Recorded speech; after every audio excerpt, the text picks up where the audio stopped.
Episode की शुरुआत में हम देखते हैं कि कियान और पॉज़लन के दरमियान आपस में फाइट चल रही थी। वो दोनों एक दूसरे पर जबरदस्त अटैक कर रहे थे और ये दोनों ही एक दूसरे के अटैक से बचने की अपनी तरफ से पूरी कोशिश कर रहे थे। और ऊपर से ये पॉज़लन खुद नहीं था बल्कि उसके वहां पर डिवाइन सेंस थी जिसकी वजह से वो कियान के मुकाबले में वीक था। वरना अगर रियल में खुद होता तो वो कियान को आराम से हरा देता। कियान भी फिर अपनी पावर का यूज करते हुए वहां पर एक फॉर्मेशन बनाती है और उसी फॉर्मेशन की मदद से सन की पावर का इस्तेमाल करते हुए उस पर अटैक करना चाहती थी। ये देखने के साथ पॉजिडन अपनी पावर का इस्तेमाल करते हुए वहां पर अपने इर्द गिर्द एक फॉर्मेशन बना लेता है ताकि उसके अटैक को नाकाम कर सके। और इसी के साथ जैसे कि हम उस पर अटैक करते हैं तो वो अपनी फॉर्मेशन की मदद से उनके अटैक को रोकने लग गया था। लेकिन साथ साथ ये भी बताया गया था कि अगर ज्ञान की एनर्जी फ्लक्चुएशन की बात की जाए तो वो उस डिवाइन सेंस से काफी ज्यादा थी, तो इसलिए पॉजिटैन को उसके सामने ज्यादा देर तक टिक पाना मुश्किल काम था। और इतना सब कुछ देखने के साथ वे पॉजिटैन अपनी पावर का इस्तेमाल करते हुए वहां पर एक फॉर्मेशन बना लेता है और उस फॉर्मेशन की मदद से ज्ञान के ऊपर पानी गिरने लग गया था जिससे वो बचने की कोशिश करने लग जाती है। और इसी तरह पॉजिटन काफी देर तक उसके ऊपर वही पानी के कतरे फेंकते रहता है जिससे वो बार बार बचती रहती है। फिर वो सारे पानी को इकट्ठा करके एक बड़ी सी लहर बना देता है और फिर उसी लहर का इस्तेमाल दोबारा ज्ञान पर कर देता है। ज्ञान इस अटैक से बचने के लिए अपने इर्द गिर्द एक शील्ड बना लेती है और इसी के साथ जैसे ही उसके ऊपर वो पानी गिरता है उस पर कोई असर नहीं होता, लेकिन वहां पर मौजूद इर्द गिर्द पत्थर टूट जाते हैं। फिर हमें तांग सान को दिखाया जाता है जो कि अब पानी में गिरता जा रहा था, वो अब पानी में डूब रहा था। वहां पर जैसे ही लॉर्ड पॉजिडन का स्पिरिट आता है तो वो उसे ये कहने लग जाता है कि मैंने आपको डिसअपॉइंट कर दिया लॉर्ड पॉजिडन। तो इस पर उसका लॉर्ड पॉजिडन उसे ये कहता है कि नहीं नहीं तांगसान, बल्कि तुमने एक अच्छा काम किया है, इसलिए मुझे तुमसे कोई मायूसी नहीं है। और इतना कहते साथ ही फिर वो उस पर अपनी पावर का यूज करने लग गया था ताकि वो उसे बचा सके। उसमें एनर्जी ट्रांसफर करने के बाद उसे यही कह रहा था कि अब तुम्हें मैं गुड बाय कहना चाहता हूँ और बाकी तुम्हारी किस्मत अच्छी रही तो तुम आगे बढ़ पाओगे। और इतना कहते साथ ही उसकी बॉडी वहां से डिसअपेयर हो जाती है। और तांगसान को जितने भी जख्म लगे हुए थे वो जो उसने उसे एनर्जी दी थी उसी की वजह से उसके वो सारे के सारे जख्म ठीक हो जाते हैं। उसकी नजर पे ट्राइडेंट पर पड़ते ही तो देखने के साथ यही कहने लग जाता है कि लगता है कि पासवन के हार्ट को काफी तकलीफ पहुंची है और ऊपर से इस ट्राइडेंट की सोल की बात की जाए तो वो भी खत्म हो चुकी है। और फिलहाल उसके पास जो इम्पोर्टेंट काम था वो ये था कि वो अपने दोस्तों से मिलना चाहता था। उसके दोस्त अभी तक सी शोर पर बैठकर उसी का ही इंतजार कर रहे थे और वो चाहते थे कि वो जल्द से जल्द उनके पास आ जाए। रोंग काफी ज्यादा सैड हो गई थी और ये कहने लग जाती है कि वो अभी तक यहाँ पर नहीं आया तो मुझे ऐसा लग रहा है कि तांग सान खतरे में है। कि तभी साइड से एक रोशनी निकलने लग जाती है जिससे वो सारे के सारे दोस्त ही उसकी तरफ देखने लग जाते हैं और हैरान हो कहते हैं कि ये रोशनी कहाँ से आ रही है।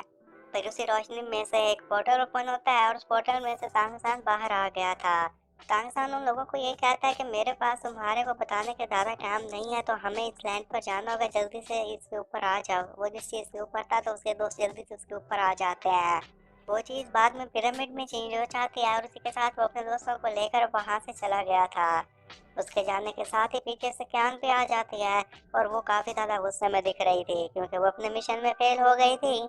वो वहां पर अपनी फॉर्मेशन बनाने लग गई थी और ये भी कहने लग गई थी कि तांग सान, मैं तुम्हारा वेट करूंगी, तुम गार्ड बन के आ जाओ तो फिर तुम्हारे साथ दोबारा फाइट करूंगी और फिर इस फाइट में काफी मजा आएगा। तांग सान तेजी के साथ अपने दोस्तों के साथ आगे आगे बढ़ रहा था जबकि क्या यही कह रही थी कि तांग सान, मैं देखना चाहूंगी कि तुम ज्यादा पावरफुल हो जो कि एक सी गॉड है या फिर मैं एंजल गॉड तुमसे ज्यादा पावरफुल हूँ। बस तुम इतनी सी बात समझ लो कि मैं तुम्हारा वेट करूंगी और जल्दी हमारी दोबारा मुलाकात हो जाएगी। अब वो लोग आगे बढ़ रहे थे कि तभी तांगसान का एक दोस्त से ये कहने लग जाता है कि मुझे यकीन नहीं आ रहा कि तांगसान तुम एक गॉड्स के हाथों से बची है, क्योंकि तांगसान ने उनको अपनी कहानी सुना दी थी। लेकिन वो लोग ये भी जान चुके थे कि तांगसान वहां से बच तो चुका था लेकिन इसकी मदद से उसके ट्राइडेंट का हार्ट वहां पर तबाह हो चुका था। तांगसान भी ऐसे से जानता था कि उसे थोड़ा सा टाइम चाहिए ताकि वो दोबारा खुद को रिकवर कर सके और दोबारा मुझ पर अटैक कर सके। और इसके साथ साथ वो अपने दोस्तों को ये भी बता रहा था कि हम इस लैंड पर जा रहे हैं ना, वहाँ पर जाते साथ ही ना मेरे ये एक एग्जामिनेशन हो सकता है कि कंप्लीट हो जाए और उस एग्जामिनेशन के बाद हो सकता है कि मैं गॉड बन जाऊं। और सिर्फ इतना ही नहीं बल्कि उसके हैमर की आखिरी सोल रिंग भी मिसिंग थी और उसे उम्मीद थी कि वो उसे वहाँ पर जाकर मिल सकती है, इसलिए वो आगे बढ़ रहे थे।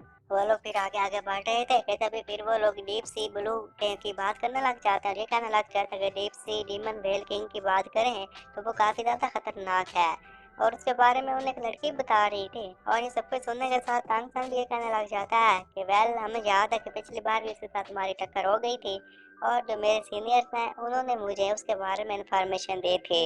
और जहाँ तक मुझे लगता है कि वो ड्रैगन में चेंज हो गया था और इसी के साथ गॉड बन गया था। वाइट उन्हें ये इसके बारे में इंफॉर्मेशन दे रही थी कि तांगसान ये सुनने के साथ यही कहने लग जाता है कि तुम्हें तो डीप सी मॉन्स्टर के बारे में बहुत सारी चीजों के बारे में पता है, तो तुम हमें उसके बारे में और इंफॉर्मेशन दो। तो वाइट इतना सुनने के साथ यही कहने लग जाती है कि अगर मैं आप लोगों से फ्रैंकली बात करूं तो मैं कभी भी उससे नहीं मिली। और ये बात उसके दोस्तों को हजम नहीं हो रही थी कि वो सी में रहती थी और अभी तक उसने डीप सी व्हेल किंग को नहीं देखा था। इस पर वाइट उन लोगों को ये बताने लग जाती है कि हमारे एल्डर्स की बात करें, जैसे ही हम पैदा होते हैं तो वो हमें मना कर देते हैं कि हम कभी भी deep sea blue whale king के एरिया में मत जाएं वरना वो हमें मार देगा। तांगसान ये सब कुछ सुनने के साथ फिर ये कहता है कि हम जिस जगह पर जा रहे हैं तुम्हें क्या लगता है कि हमें वहां पर जाने में कितना टाइम लगेगा। इस पर वाइट ये बताने लग जाती है कि जो हमारी स्पीड है उस स्पीड की बात करें तो 3 दिन में हम वहां पर पहुंच जाएंगे। तो तांगसान कहता है कि ठीक है, फिर हमारे पास 3 दिन का टाइम है तो हम तैयारी कर लेते हैं। फिर वो लोग एक मैप तैयार करने लग जाते हैं ताकि रास्ते में आने वाले डेंजर से बच सके हैं। वो लोग सिर्फ इतना ही नहीं बल्कि deep sea demon whale king के बारे में भी बात करते हुए कहने लग गए थे कि हमें उसकी कैपेबिलिटीज को भी टेस्ट करना होगा और ये देखना होगा उसका डिफेंस सिस्टम कैसे काम करता है और उसका अटैकिंग सिस्टम कैसे काम करता है। फिर वो सारे लोग एक जगह पर पहुंच जाते हैं। वहां पर पहुंचते साथ ही ये कहते हैं कि यहाँ पर तो बहुत ज्यादा डिप्रेशन है, इतना डिप्रेशन का हमारे लिए तो सांस लेना भी मुश्किल हो रहा है। जबकि तानसेन का मिशन कुछ और ही था। वो चाहता था कि उसे क्यों न जगा दिया जाए और उसी के साथ ही वो वहां पर पावर का यूज करने लग जाता है, जिसकी वजह से डीप ब्लू व्हेल किंग की आवाज आने लग गई थी, जो कि उन्हें यही कहने लग जाता है कि किसकी इतनी हिम्मत हुई जो कि मेरे एरिया में घुस आया। लेकिन इस सबसे तानसेन को कोई फर्क नहीं पड़ता, बल्कि वो उस पर अटैक करने लग जाता है। लेकिन उसके इस अटैक का उस पर कोई असर नहीं हुआ था। कि इतना देखने के साथ तानसेन ये कह रहा था कि अगर इसकी डिफेंस स्किल की बात की जाए, मैंने जो इस पर ब्लू सिल्वर एम्परर गन का इस्तेमाल किया है, अगर मैं उसके 1 लाख बार भी इस्तेमाल करूं फिर भी उसे कोई नुकसान नहीं होगा। बाहर तानसेन और उसके दोस्त उसी का वेट कर रहे थे कि कब ये deep sea blue whale king बाहर आ जाएगा। इतने में वहां पर एक सुनामी आ जाती है और उसी सुनामी में से वो बाहर आ गया था। और वो काफी ज्यादा गुस्से में भी था। मैं ये कह रहा था कि तुम लोगों की हिम्मत कैसे हुई कि तुम लोग यहाँ पर आओ। और सिर्फ इतना ही नहीं बल्कि वो सी की पावर का भी उन लोगों पर इस्तेमाल करने लग जाता है, जिससे वो बार बार बच रहे थे। Deep sea blue whale king उन्हें ये भी कहने लग जाता है कि ये तुम्हारे पास ट्राइडेंट है, इसमें तो पाजन का हार्ट भी नहीं है, तो तुम्हें लगता है कि तुम इसी का इस्तेमाल करके मुझ पर अटैक करके मुझे हरा पाओगे। तो तांगसन उसे कहता है कि तुम्हें क्या लगता है कि मैं कोई यहाँ पर अनाड़ी हूँ, ये तो तुम्हारे साथ फाइट करूंगा तो तुम्हें पता चल जाएगा कि मैं इसके लिए क्वालिफाई करता हूँ, मैं तुम्हें हरा दूंगा। Deep sea blue whale king जब ये सारी बातें सुनता है तो वो भी काफी ज्यादा एक्साइटेड हो जाता है और इसी के साथ वो भी वहां पर पावर को गैदर करने लग गया था। और तांगसान भी वहां पर अपने ट्राइडेंट को घुमाता रहता है ताकि अगर उस पर अटैक हो तो वो उसकी मदद से उसके अटैक को रोक सके। और जैसे ही उसने उस पर अटैक किया था कि तांगसान अपने दोस्तों के साथ उसके अटैक से बच जाता है। Deep sea blue whale king उसे ये बताने लग गया था कि जब वासिदन पिछली दफा मेरे साथ फाइट करने के लिए आया था तो इसी ट्राइडेंट का इस्तेमाल करके उसने मेरी एक आंख पर अटैक करके उसे जख्मी कर दिया था। और इस बार तुम जो कि उसके सक्सेसर हो यहाँ पर आए हो, तुम्हें खाने के बाद मैं डीमन गॉड बन जाऊंगा और वो भी पहला डीमन गॉड। और इतना कहते साथ ही जैसे ही वो उसे खाने के लिए वहां पर आता है कि तभी तांगसान अपनी स्किल्स का यूज करते हुए उस पर अटैक करके उसे दोबारा पानी में भेज देता है। तांगसान ऐसा करने के बाद अपने एक दोस्त जिसका नाम दाई था उसे ये कहता है कि अब तुम्हारी बारी, तो इसी के साथ वो वहां पर अपने स्पिरिट को समन कर लेता है ताकि उसकी मदद से वो भी डीप सी ब्लू किंग पर अटैक कर सके। तांगसान के बाकी साथी आगे बढ़कर ब्लू सी मॉन्स्टर पर अटैक करने लग गए थे, जिसकी वजह से वो ये कह रहा था कि तुम लगता है कि यहाँ पर मेरे ऊपर किसी ट्रिक का इस्तेमाल कर रहे हो, लेकिन मैं तुम्हें बताना चाहता हूँ कि ये ज्यादा देर तक मेरे काम नहीं आएगा। उसके दोस्त अपनी अपनी स्किल्स दिखाकर उस पर अटैक किए जा रहे थे और उसे ये भी बता रहे थे कि अगर deep sea blue whale king की बात करें ना तो इसकी जो डिफेंस सिस्टम है ये काफी ज्यादा स्ट्रॉन्ग है, अब तुम ही पर है कि तुमने इसका क्या करना है। इसे सुनने के साथ ही तांगसान फिर अपने ब्लू सिल्वर किंग स्पेयर का इस्तेमाल करते हुए उस पर अटैक कर देता है। इस अटैक की वजह से डीप सी ब्लू किंग को काफी ज्यादा तकलीफ होती है और वो उन पर अब खौफनाक अटैक करने लग गए थे, जिससे वो बाल बाल बचते रहते हैं। लेकिन उसके दोस्त अभी भी उस पर अटैक किए जा रहे थे ताकि वो उसे मार सकें। तांगसान और उसके दोस्त काफी देर तक अपनी स्किल्स का उस पर इस्तेमाल करते रहते हैं। तांगसान ने एक बार तो उसके ऊपर कोल्ड एंड आइस का इस्तेमाल किया था, जिसकी वजह से उसे काफी ज्यादा तकलीफ हुई थी। लेकिन इससे सिर्फ उसे थोड़ी देर के लिए तकलीफ होती थी, लेकिन उससे ज्यादा नुकसान नहीं हो रहा था। तांगसान इसके बारे में जान चुका था कि इसका डिफेंस सिस्टम काफी ज्यादा स्ट्रॉन्ग है, तो इतना देखने के साथ वो वहाँ पर एनर्जी गैदर करते हुए एक एनर्जी का बॉल बना लेता है और फिर उसी एनर्जी के बॉल की मदद से उस पर अटैक कर देता है। उसके इस एनर्जी के बॉल में काफी ज्यादा पॉइजन था और वो इसी पॉइजन का इस्तेमाल उसकी बॉडी पर काट के उसे नुकसान पहुंचाना चाहता था और वो ऐसा करने में कामयाब भी हो गया था। इसलिए उसे नाम दिया हुआ था यामा पोस्ट का, जो कि यिंग और यांग की पावर से मिले हुए थे। तांग सन से ये कह रहा था कि क्या तुम इसका मुकाबला कर पाओगे।